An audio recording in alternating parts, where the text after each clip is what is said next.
Hi everyone, it's Rena. Welcome to another Mama Elephant video. Welcome to day 2 of the introductions to new products for the March 2019 release. Today we're going to play with the birthday batch stamps and coordinating dies. We're also going to play with 2 new dies, the big happy birthday dies and also the big thank you so much dies. So we're going to play with the Birthday Bash stamps first. And I have some Inkadinkado stamping masking paper here. And when you want to stamp your images, you want to stamp on the white side. Ask me how I know.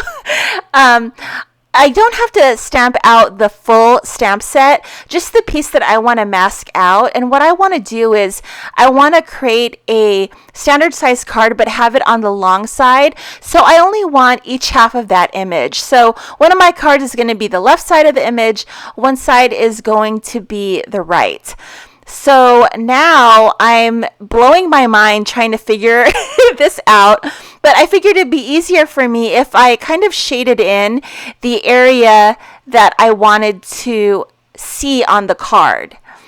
So that's going to be the right side of the stamp, and then this side is going to be the left side of the stamp that I want to see. So I'm kind of shading in the area that I want to cut out. So I'm just creating a guide for myself, and I wanted the chick to be behind a block so I wouldn't have to fussy cut that out. So I'm taking my image and then I'm cutting out the part that I want to mask. And it's just that little part on the left side that I want to mask so I can see the image on the right side. Here's my other one, and I'm just going to cut out what is to be my mask. I hope that makes sense. This took me a couple tries because I usually don't mask an image to hide a piece of it. It's usually you stamp the foreground and then you stamp the background. So this was kind of new for me. So I'm taking my Misty, I've put in my stamping paper, and I'm kind of lining up my stamp.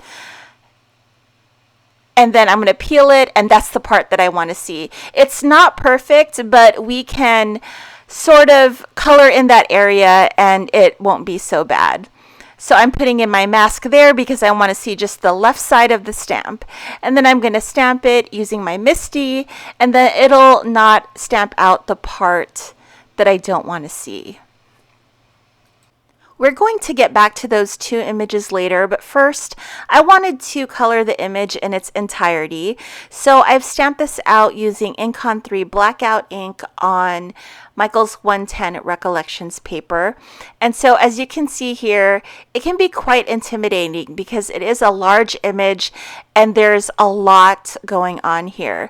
So I like to unintimidate myself by making a plan. So I'm going to use the medium that I'm most comfortable with, which is Copic markers. I'm also going to pre-select a color scheme, and I'm going to use a rainbow color scheme. I've also decided to color my critters in a neutral color and all pretty much the same, so it won't clash with my rainbow color theme. Also, I'm going to keep the Copic marker coloring very simple.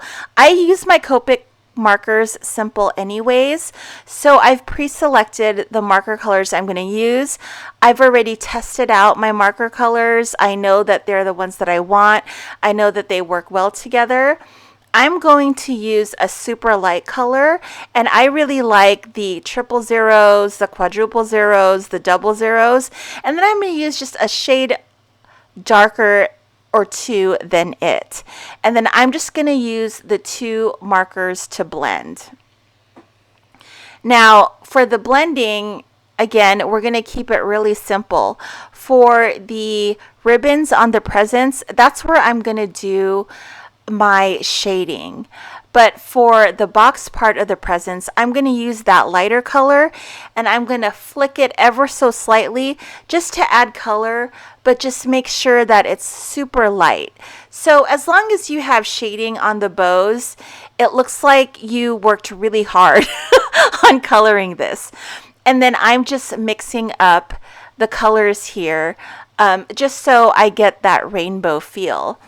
The Copic marker colors that I'm using are BG000, BG01, BG11, and BG32, Y000, Y02, V22, and V25, G00, G02.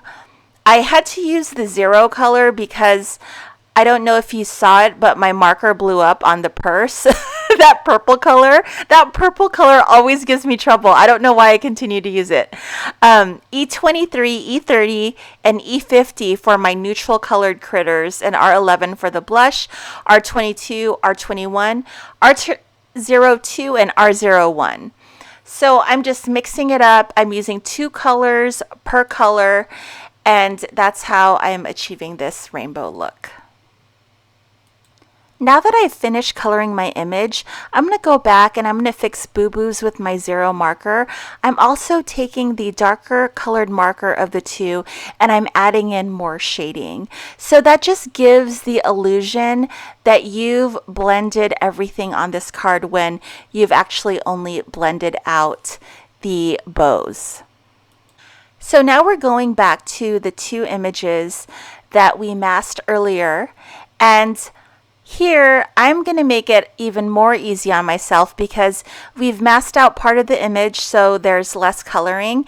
And I want to do this on the long side of the card, so I have a 4 1/4 inch space across to work with. That's why I masked the card. And this is a lot easier because I'm working with just 3 colors. I'm using the green combination, the blue combination, and the yellow combination, and also the neutral combination.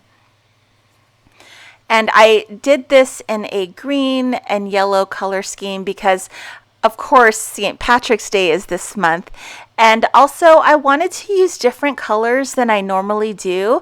I typically love pinks and mango colored combinations and aquas.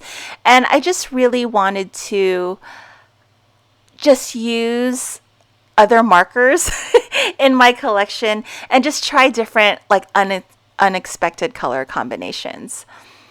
So we're just gonna finish this off and we're gonna use the same technique with just the 2 markers per color and then just adding the shading in the end on the bows to give the illusion that we've blended the entire thing. And it really helps using that very light color. Some of my favorite Copic marker colors are the quadruple, triple, and double zeros. Here's the second image that we masked earlier. As you can see, my masking isn't that great, but I'm just gonna hide that not so perfect masking with my coloring. And here again, I'm just using just a color theme that I'm not used to using. This is straight up orange. I usually like sort of like the mango coral, but we're just going to do a straight up orange color theme for this one. And again, we're doing the same illusion of blending with just the 2 and then just the lighter markers. I think with any medium, if you use the lighter color end of the spectrum, no matter what medium you're using, inks, markers, Copics, any alcohol markers, it's just more forgiving when you use the lighter colors. This is so fun, and I have to say that I am dying over that cake image with the rainbow and the ice cream. I love it so much. It's my favorite. But we're going to finish this off, and again, we're just using orange, red, and yellow and neutrals for the critters on this one. So the coloring wasn't too bad. So now we're going to use our coordinating dies to cut out our images, and we can still use our coordinating die for the images we masked. I'm just going to fussy cut the ends that we masked out, and that way we can still use our coordinating die to cut that out. And it was super easy to do because I made sure to do the masking at the boxes, so I was cutting mostly straight lines. I cut out the birthday bash again, and I'm double stacking it. I also use the Sweet Feline dies and use the sentiment strip and that hooray, hooray, hooray from the birthday bash stamp set, and I'm going to just put it on top of the image, making sure not to cover any critters. I've also used the Sweet Feline dies, and I cut out a piece of pattern paper for that panel. And then I also colored some of the star balloons from the stamp set, and I'm just going to adhere it on top. I think I'm going to use a double-sided foam tape just at the top, and then I'm going to adhere it to my card base. Now we're going to play with these giant sentiment dies. They're so amazing. I'm going to cut them out twice because I like to double stack. It just adds some dimension.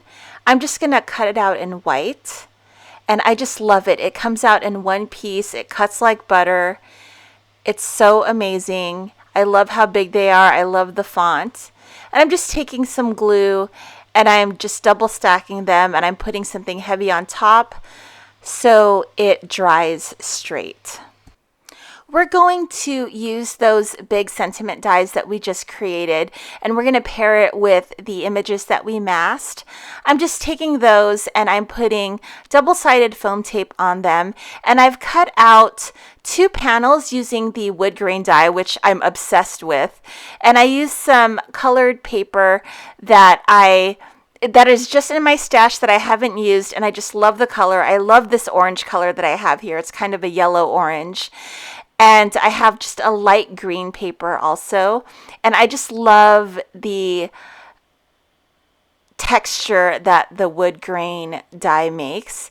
And then I'm just going to adhere my big sentiments on top of that panel. And I just love this look. It's just so big, and it just makes such a big impact. And I just really love those images, and that I was able to use that big birthday bash stamp and I was able to mask it and use it on the card this way. So we're just gluing it down, and then we're going to put something heavy on top of it so it dries straight and it doesn't lift up. Now we're going to take our completed panels, and we will adhere them to a standard size top folding card base, 4 1/4 by 5.5 inches. Those are my cards. I hope you guys enjoyed the video. Thank you so much for watching. Please join me tomorrow, where I will be featuring another new stamp set for the March 2019 release. I will see you guys next time, and happy crafting. Bye guys.